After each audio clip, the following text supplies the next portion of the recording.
With the latest agriculture news from across the state and nation, it's time for the AgNet News Hour from AgNet West. Here's your host, Sabrina Halvorson. Good morning. Thanks for joining us this morning on the AgNet News Hour. I am Sabrina Halvorson here with Lorrie Boyer. Good morning, Lorrie. Good morning. All right, so for today's topic, we wanted to chat about bird flu. There continues to be new developments on this. We did have another bird flu case detected in California. This would be in Butte County at a game bird farm.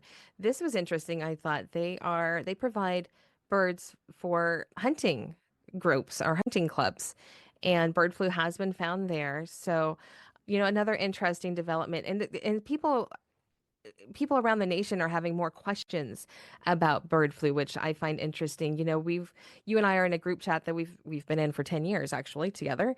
And it was asked in our group chat this week, somebody else asked us, do you guys think that bird flu is going to be the next pandemic? And I don't think that it is, Lorrie, but what do you think?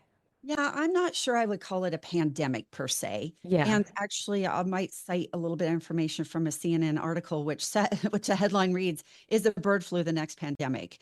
To me, that's a little extreme at this point in time.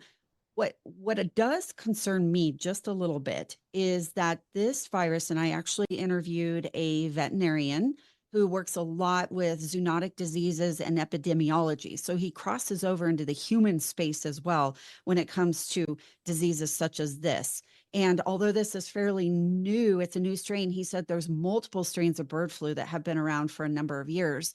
But what we're seeing is mutations. So first, mutations into the cattle industry. It's also being reported now into the hog industry. There's concerns that it will get into our pets like cats and dogs and those types of industries as well. And of course, into humans. And up until now, we've seen mostly mild cases of it. And now we've experienced someone who's actually died from it. But what I want to point out is taking what he told me, this person was 65 years old for one thing, and they had a lot of underlying issues, health issues. I cannot remember if it was a kidney thing for sure, but he had some sort of other underlying disease. And much like COVID, a lot of people that died from that, and I don't think this got pointed out a lot of people who actually died had underlying issues already. COVID just exacerbated it. So it's the same thing here, he told me, is that the bird flu just exacerbated what was already going on, and this person just could not continue to live. So there's that going on. But here's the other thing he told me. And again, it kind of goes back to this concern. And like, I'm not freaking out or anything like that. Please don't get me wrong. It's just a concern, is that once this bird flu enters into a host, it becomes comfortable. It adapts to the host. It stays in the host. And that is when it does spread. As it spreads, it continues to mutate. Some cases it can get a little less dangerous, but often it actually gets more dangerous. And that is where researchers and people who are in this industry, epidemiologists, are really trying to scurry now to try to figure this out, because it's mutating so quickly. And while there's not an exact drug or treatment, it'll change. The fear is it'll change so quickly, we won't be able to have one available as it goes through. And I guess we kind of saw that in COVID as well. Right. There are some similarities, like you're pointing out, but yeah, it is interesting that with the bird flu, like you were saying, when a person gets the bird flu can mutate within that person. And because the bird flu, it's kind of a smart flu, virus, and it is able to adapt in its new environment, and it'll mutate so that it has the best chances of making that person sick, if you will. But it's not the same thing as how we see, it's not like in the movies where you hear, oh, the virus is mutating and we're all going to become zombies. That's just simply not how it works. It's not the same thing. It's not mutating on a grand scale that all of a sudden tomorrow we're going to see thousands of people infected. It's more of a smaller scale where it's mutating to where within that person it's becoming kind of a stronger flu. Exactly. Scientists they were calling it, I should say, a dead end flu, where it kind of hit the host and it died. But the mutations are causing it to not be the dead end flu. And so that's where scientists are kind of keeping an eye on that. I also just wanted to point this out. You know, we started talking about this as it found in the hunting birds, the game bird type industry. But another industry that's not real talked about that this veterinarian pointed out that is really a problem is the cockfighting industry. It is spreading rampant through the cockfighting industry. Really? Yes. Well, you know what? They kind of deserve it. Sorry, but Well, it's spreading because it's all over. It's all over the place. It's all over the country. It's all over the globe. But also, there's physical humans that handle these yeah, animals, handle the animals that are, you know, not to get too graphic, but are injured and have things that are bleeding yeah, and coming out of their bodies, which makes it even more dangerous to a human.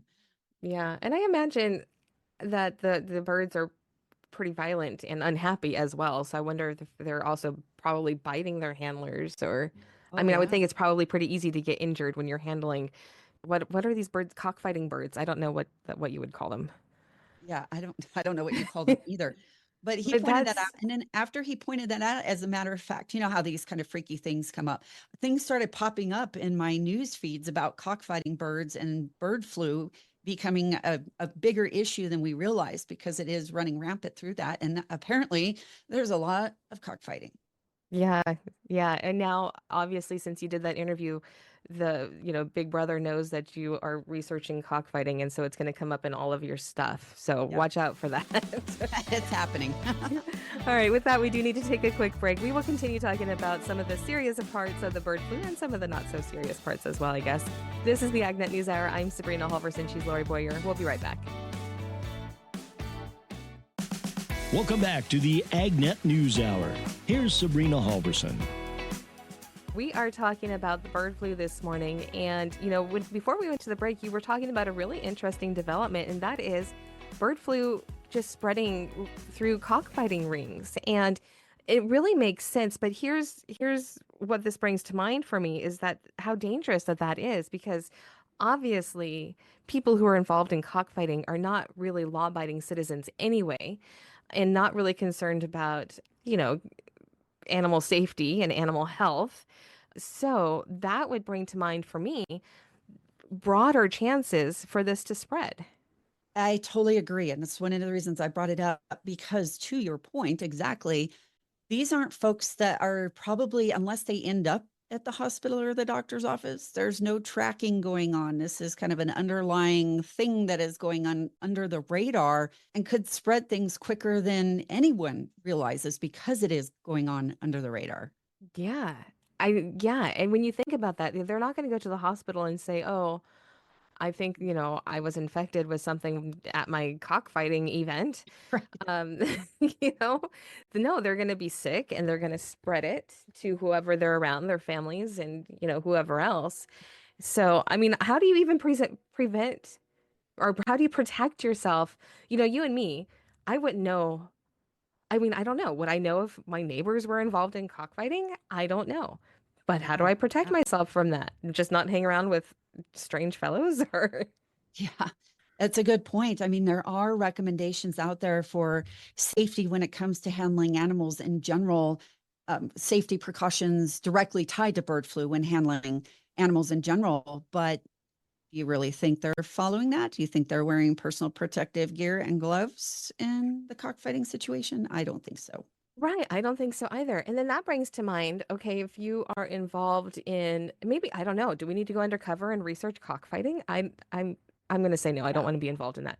But Yeah. they've got to feed the animals. They must take care of the animals, get the animals from somewhere. And so are they like going to the same feed stores that somebody with a backyard flock would be going to? And then could there be some type of cross contamination or something involved in that? And I don't know, am I making up theories? Maybe. But, you have to think these people do have birds. They have their little livestock, whether regardless of how they're using them and whatever that situation may be, but they have to have some type of, be taking care of them in some way. So is there some type of crossover with people who actually are caring for birds in their backyard flocks or even just small flocks? There are a lot of small flocks in California that people have. How can they make sure they're not crossing paths with the wrong people. Exactly. Yeah. Because how are these birds being disposed of? What are the sanitary conditions like? Yeah, just the transport. I mean, most of our large flocks are commercial flocks. We have Hmm. biosecurity measures in effect. The backyard flocks, maybe not biosecurity, but if they're showing or exhibiting at fairs or shows, there's biosecurity intact there. States are monitoring. There's all these protocols. This is one industry that probably falls nowhere near the protocols that are being watched. So yeah. I think bottom line, don't hang out with shady people. Yeah. And for our small producers and also for backyard flocks, really start understanding the need for biosecurity. Because it is an important, I mean, it's always important. Biosecurity with your flock is always important. But right now, with this spreading, and not necessarily knowing who may or may not be part of the spread, it's extremely important to be paying attention. And if you don't, if you have a small, if you have a backyard flock or if you're a small producer and you don't necessarily already have a biosecurity plan in place, now is the time to develop that. Absolutely. Absolutely. And I know that USDA and states have really been working with dairies on this, and it's already proven that they are able to keep it somewhat under control, I guess, if you will, of knowing who's infected and who's not, and being able to try to not have transportation going on of the infected herds. I know it's still spreading. I get that, but I think it has slowed down from what I understand. So we'll continue to monitor that. And, I just think it's a matter of time before you and I are talking about finding it in other species of animals as well. Mhm. Yeah, I think you're right. Especially since it has been found in pigs as well, at least once. And I think that as far as for humans go, we had kind of compared it to COVID earlier in the program. And I think some of the same rules apply. If you're feeling sick, stay home, take care of yourself, get medical attention if you're not feeling well so that, we know what's going on, so that your doctor knows what's going on. And if you do have any underlying conditions, be extra cautious and make sure that you're paying attention to any symptom that you may have. That way you can catch anything before it gets, too bad, and you can seek medical attention before it's an emergency room visit. Yeah, it poses as an avian type influenza, obviously. So you're going to feel flu-like symptoms as far as I know. And I think the incubation process is up to 10 days. So it might take a few days before someone starts feeling that. What I'll be interested in covering as we move forward with this here in our lives, I guess, as you will, as farm broadcasters, is the herd rebuilding aspect, not just dairies, but and in dairies, I guess I shouldn't say it that way. Dairies, there's not a lot of depopulation going on. They Right. quarantine the animals and then they bring them back in. However, in flocks, there has been massive depopulation. So it's going to be interesting to see when, how, and if we can rebuild. And I know I've heard reports of up to $8 for a dozen eggs right now. And as a Yeah. matter of fact, I went to a grocery store the other day and I picked up a package of eggs that were already hard boiled because I was being lazy and I didn't want to do it myself. And they said that is the first time that they had this pack, and it was one package, by the way, this one package in 2 weeks because they're having a hard time getting them. Wow. Yeah. So we'll need to watch that too. Egg prices going up, which is the last thing we need in California, where our egg prices are already so high. But with that, we do have to take another break. This is the AgNet News Hour. I'm Sabrina Halvorson. She's Lorrie Boyer, and we'll be right back. Welcome back to the AgNet News Hour. Here's Lorrie Boyer. Today, my guest is Ashley Johnson. She is the Director of Food Policy with the National Pork Producers Council. Of the things that you are monitoring is that of antibiotic use in swine management. Yes, thank you. Obviously, antibiotic use is an important subject when it comes to livestock and especially in the swine industry. And we every single day, pork producers want to do what's right for the pig and ultimately what's right for, the consumer. And so some of the things that we're seeing is some pressures that are coming on with regulations in regards to the use of antimicrobials.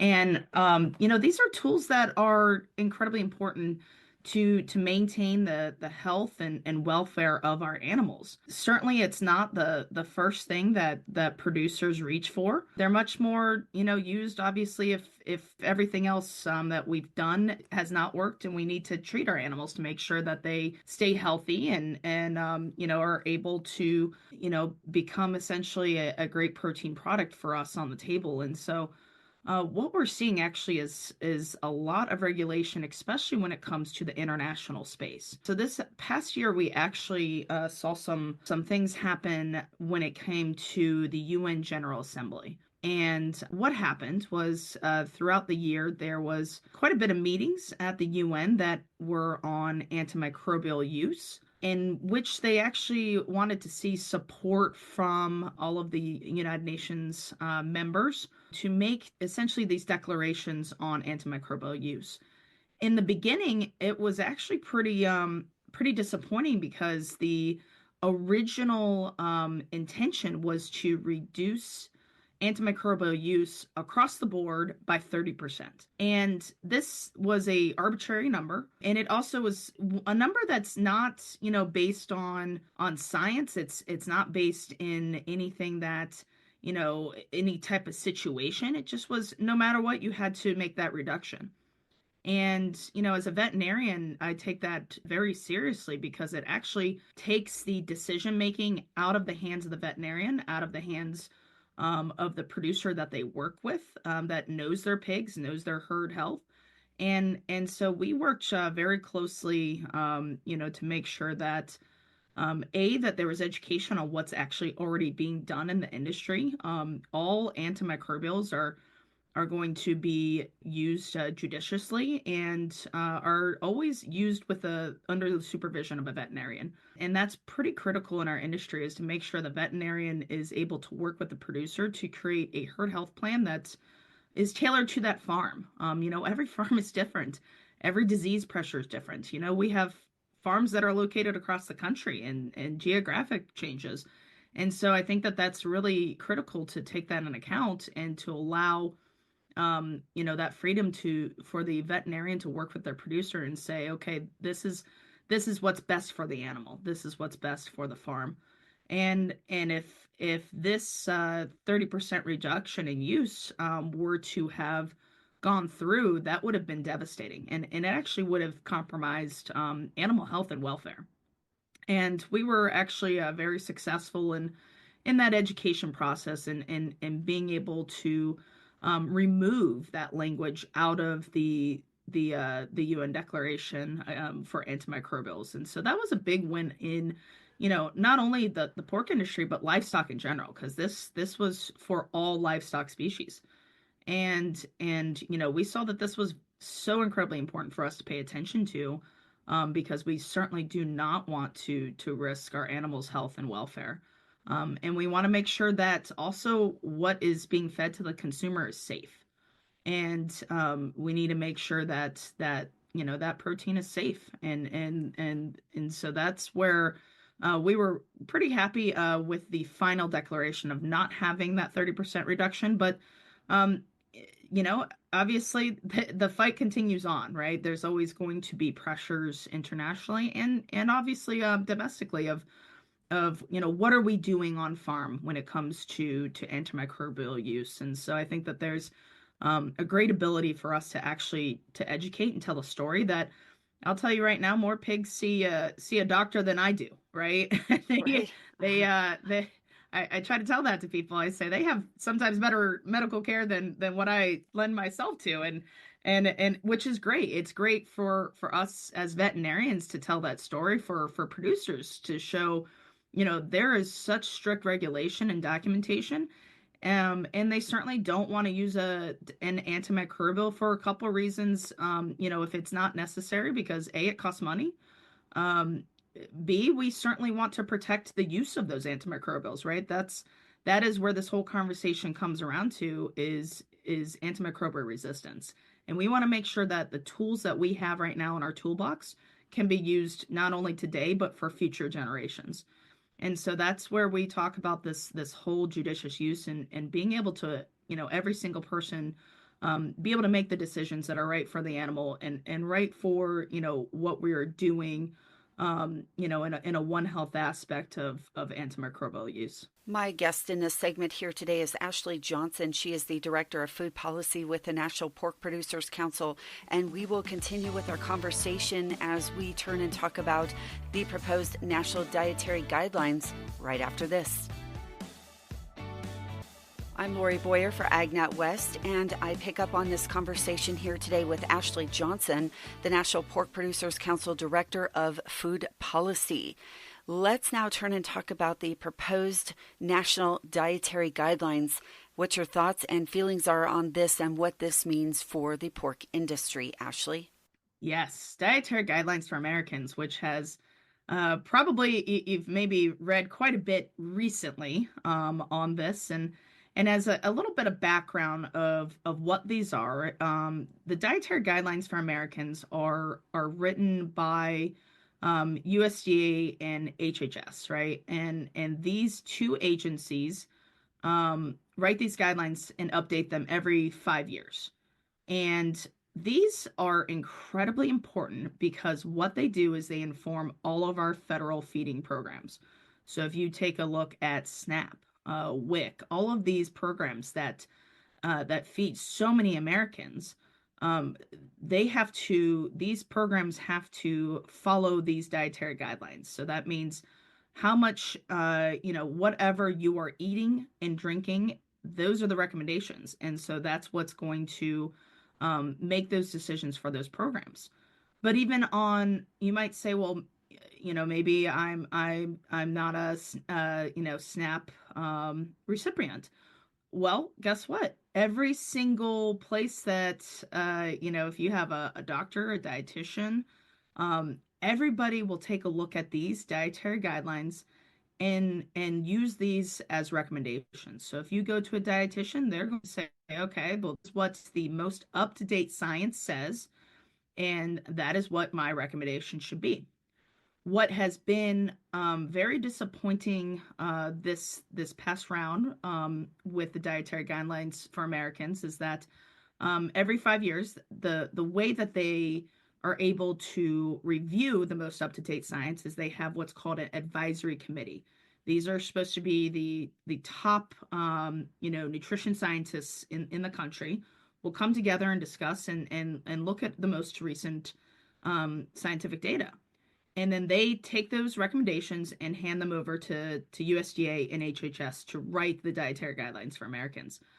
Unfortunately, there has been quite a bit of bias that's really not backed by science with the recommendations that this advisory committee is making. And the biggest one that we are paying attention to are the changes in the protein group. And so what the recommendations lately that this advisory group has said is to reduce red meat, reduce that animal kind of based protein, and instead increase plant-based proteins. And that is actually pretty dangerous. I think every food has its place, but to completely replace protein from animal sources with plant protein actually creates nutrient gaps. And so we're not going to, they're not apples to apples, right? They're not equal.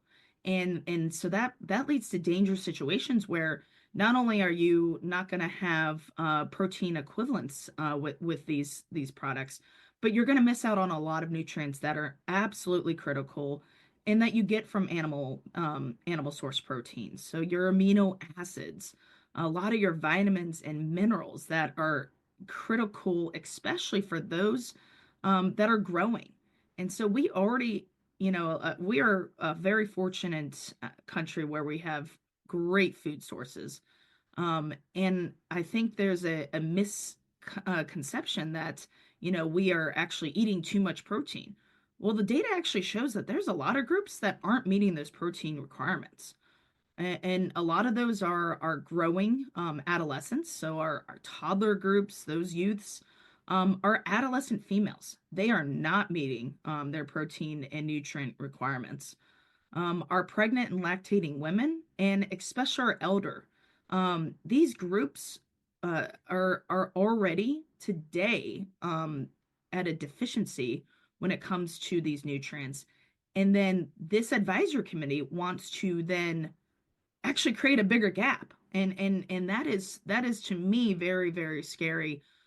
We certainly don't want that to happen to those that would be greatly affected by these recommendations, right? And so I think that is one thing we've been really being involved with. Of once again, there's a huge education that needs to happen, but there also needs to be a little bit of a call here to why, why is this advisory committee kind of ignoring the science of, animal-based proteins are great sources of all these nutrients, but they want to decrease that, even though the science says that they are the best, right? And so I think that that's something that really needs to be elevated, and to be educated, because we certainly don't want our country to kind of go backwards in nutrition. Nutrition is so critically important, and this right here would affect every single American in these recommendations.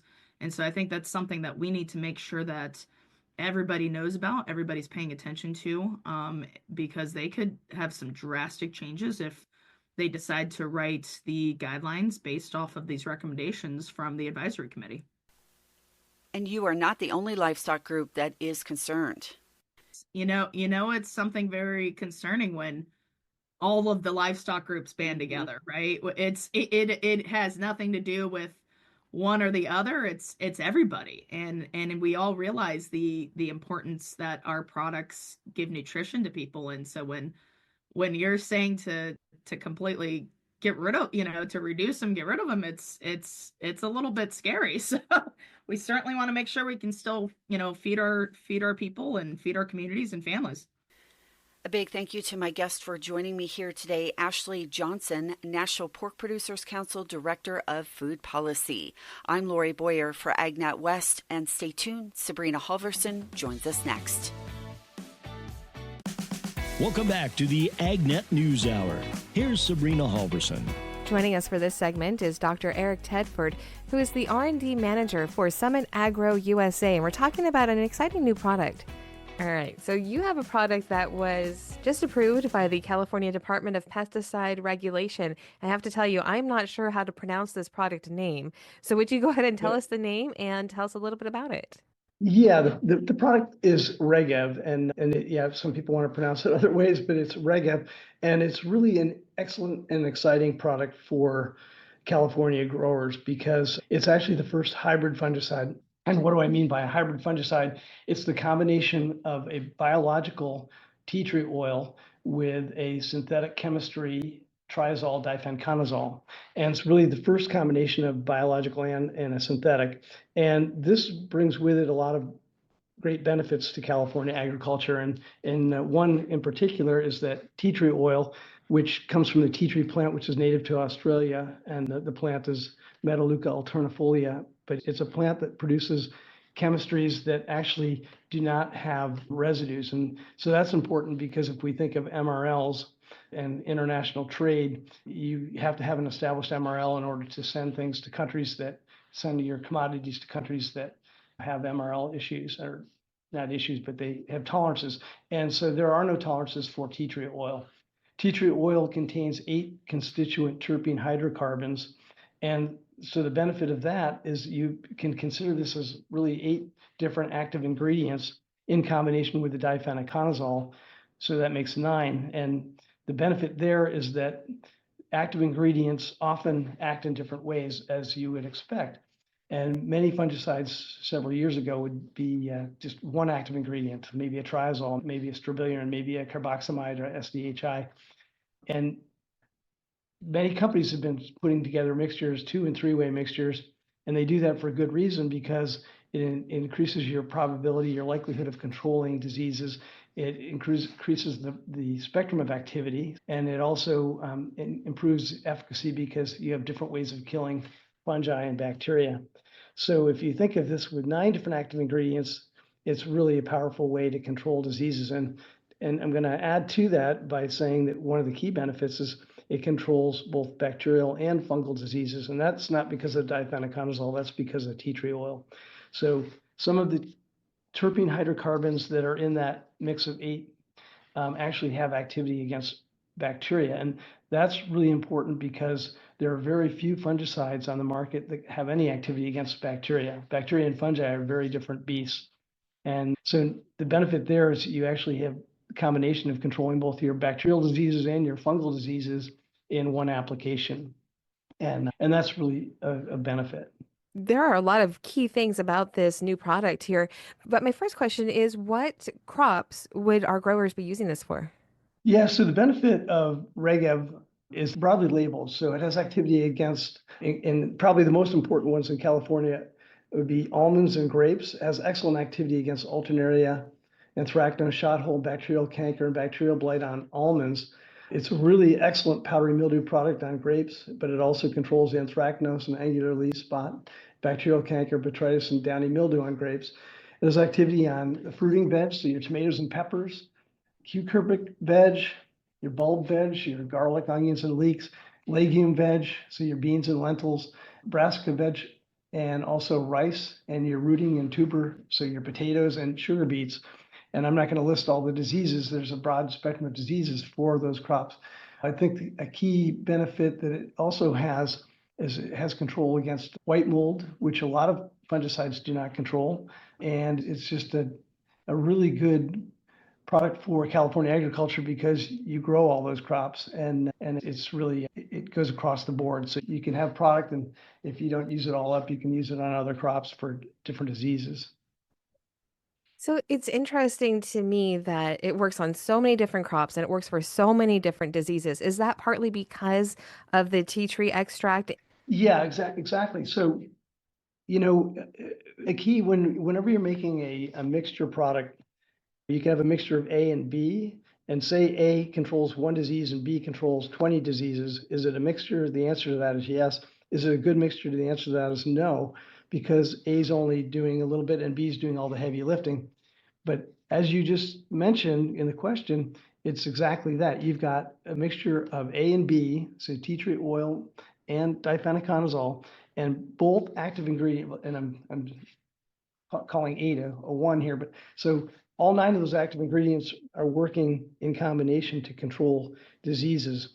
And so you're increasing that breadth of spectrum of activity. And in many cases, you actually have duplication of activity. So what I mean by that is both the tea tree oil and the difenoconazole are having activity against Alternaria on almonds. And so you're having different ways of killing that fungal pathogen. So when you think about, that's really important. And it's also important when you think about it in terms of fungicide resistance, because in the past, we used to have lots of multi-site mode of action fungicides, like chlorothalonil, like mancozeb. And a lot of the multi-site mode of action fungicides are going away. And most of the fungicides that are in the market now are single-site mode of action fungicides, like strobilurins, like triazoles, like carboxamides, SDHI chemistries. And unless you combine those, which some people do, we're only having one mechanism, one mode of action that you're focusing on the pathogen. So the likelihood of resistance development is greater. So if you have a mutation, and let's use strobilurin as an example, there are 2 possible mutations that can occur that will render a fungus resistant. And it's like a light switch. So once you have resistance, the light switch is off, the fungicide no longer works. And so that's what happens if you have a single site mode of action and you develop resistance.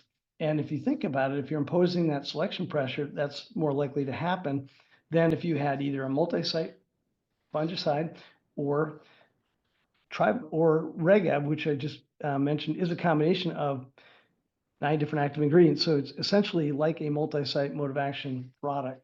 So you have all these different ways of killing the pathogen. So the likelihood of resistance goes down. And the other important point is that tea tree oil itself actually is regarded by the Fungicide Resistance Action Committee, or FRAC, as a low risk fungicide.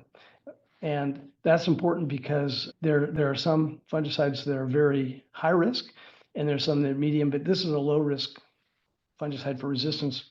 So, and that's also important because you can take any of the crops that I've mentioned earlier and look at the list of fungicides that are available to growers, and they're either going to be fungicide frac group 3, 7s, or 11s, or combinations there. And so that makes it very difficult for growers to rotate chemistries for a viable resistance management strategy to keep fungi from developing resistance. So now you've got a product that has a low resistance risk. It has 9 active ingredients, and it can be used in programs to help alleviate this problem of continually having a 3 or a 7 or 11. Does that make sense? It does. It's very complicated, but it makes sense. You made it make sense. So thank you. Thank you. I'm so intrigued by using the tea tree oil because you see it in so many other like everyday household kind of products that are focused on for health and that kind of thing. And the idea of using this as a fungicide, it fascinates me. What a great use of this product that can be useful on so many different crops. I'm glad you brought that up because in fact, a lot of people think, oh gosh, tea tree oil, what's that? It's an oil. But the medicinal properties of tea tree oil have been known for hundreds of years. Tea tree plant and the medicinal uses go back to the Aboriginal Indians in Australia, and they discovered that it had activity against human pathogens, so it helped cure diseases, wounds. And so in fact, as you just mentioned, you'll find tea tree oil in all kinds of lotions that you buy and skin cream and ointments and salves that we use regularly. So you think, why would something like that have activity on agricultural, fungal, and bacterial pathogens? It does, and Dr. Moshe Ravini in Israel was the one that he actually started looking into activity against fungal and bacterial pathogens of plants. And he discovered to his delight that there was activity, and that's what brought this all on. So we've done quite a bit of studies now with agricultural crops and diseases with tea tree oil, and it works on its own. So we have a product as well called Timerix Act, and Timerix Act contains tea tree oil by itself. So often when I'm putting in trials, I put in Regev, and I've done 57 trials in California over the last couple of years. And what I've found is I also put in tea tree oil by itself, Timerix Act, just to validate that tea tree oil is providing disease and it's not all the heavy lifting is coming from difenoconazole. And in fact, that is the case. Tea tree oil provides excellent activity, and it is a key contributor to this mixture, this marriage with difenoconazole to provide broad spectrum and very powerful disease control. It's fascinating. What interesting research too. Those are all the questions that I had, but is there anything else that you'd like for our listeners to know? I guess the only other thing that is worth mentioning is that there are some publications as well of tea tree oil having SAR and ISR activity on some plants. So there's a publication on, and what those mean is it's upregulation of genes that help plants respond to diseases. And in fact, there are many products that you hear about now that talk about this, but tea tree oil actually does that. There's a great publication on black sigatoka on bananas for Fusarium oxysporum, which is an important disease of bananas. There's also a publication on septoria on tomatoes, and we've done some research recently on frog eye leaf spot on soybeans. So in addition to having the direct activity against fungal and bacterial pathogens, we actually appear to have activity and SAR and ISR activity in upregulating genes and helping plants help themselves. You can almost think of it in terms of, if you will, like giving your plant a shot, like a flu shot. It's not the same, but it's similar in the concept of thinking about what it's doing. It's actually making your plant more ready to help itself. So it is a value. And I'm really dumbing this down to a level that I can understand because I'm not a molecular biologist, but it is what's happening. It's interesting. And I do like that analogy, like a flu shot for your plant. Teaches the plant how to keep itself protected. Exactly. Yeah. I'm so excited about this new product because it really is new and interesting and different and exciting. And I'm so happy for California growers because this really has a huge fit. Thank you again to Dr. Eric Tedford, the R&D manager for Summit Agro USA. That website again was summitagro-usa.com. That's our show for today. I'm Sabrina Halvorson on behalf of Lorrie Boyer and myself. Thank you for starting your morning with us. To get more information on the topics you heard today, visit AgNet West at agnetwest.com. You can also stay connected by following us on our social media at AgNet West on Facebook, Instagram, and X. Thank you for listening to the AgNet News Hour from AgNet West. AgNet West Radio Network, your primary choice for agriculture news.